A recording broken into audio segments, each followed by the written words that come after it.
इस वक्त पीडीएम यानी शहबाज शरीफ की हुकूमत और इमरान खान साहब के बीच में मुज़ाकरात भी हो रहे हैं। लोग ये जानना चाहते हैं कि क्या ये मुज़ाकरात कोई नतीजा खेज होंगे या ये आप देखते हैं कि कन्फ्रंट्रेशन ही चलती रहेगी। मार्च के बारे में मैंने पहले जिक्र कर चुका हूँ कि माली तौर पर क्या होगा। पाकिस्तान के हवाले से जो कोई ये हो रहा है, कभी कुछ हो रहा है, ये मार्च तक ऐसे ही रहेगा, बल्कि 23 के बाद हालात में मजीद करवट आ रही है। अब ये मुझे बयान फरमाइए कि इस वक्त एक सियासी तसादम की सी कैफियत है और बिल्कुल एक हेड ऑन है इस वक्त पीडीएम यानी शहबाज शरीफ की हुकूमत और इमरान खान साहब के बीच में मुज़ाकरात भी हो रहे हैं। लोग ये जानना चाहते हैं कि क्या ये मुज़ाकरात कोई नतीजा खेज होंगे या ये आप देखते हैं कि कन्फ्रंट्रेशन ही चलती रहेगी। सर ये तो मार्च कैसे ही रहेगा,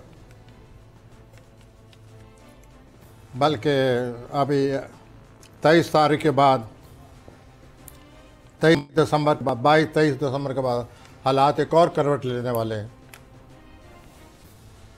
मार्च के बारे में मैंने पहले जिक्र अभी कर चुका हूँ कि माली तौर पर क्या होगा। तो सर ये टेंशन ऐसे ही है और ये मार्च तक जो है पाकिस्तान के हवाले से जो आए दिन कोई ना कोई मसला, रुकावट, कोई ना कोई झंझट, कोई ना कोई महाजाराई, कोई ना कोई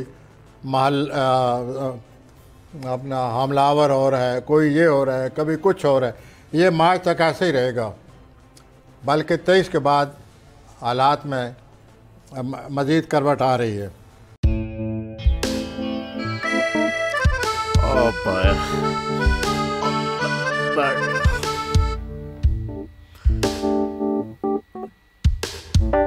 इंतशार से निकलने का वाहिद हल इंतखाबात हैं। हकीकी आज़ादी मार्च आज रवा। हाँ आयत के मुताबिक अगर आप उसको ये रिपोर्ट दे दे तो मैं आपको अपनी 4 सीटें दे दूंगा। मौलाना हाँ साहब वो जो रिपोर्ट हमें दे दे और वो जो नीली पीली चैनल है वो लगाए। जाओ शबाज, हम ऐसा टीवी देखते ही नहीं जिसका रिमोट हमारे हाथ में ना हो। और यहाँ पे कोई 2 नंबर ही नहीं चलेगी। और हम कोई गुलाम है जो आप रिमोट मांगे हम दे दें?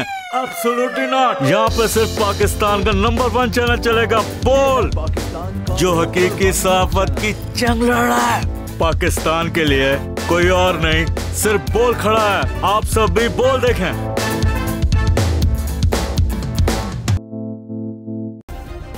सब्सक्राइब करें और बेल दबाएं ताकि कोई खबर रह न जाए।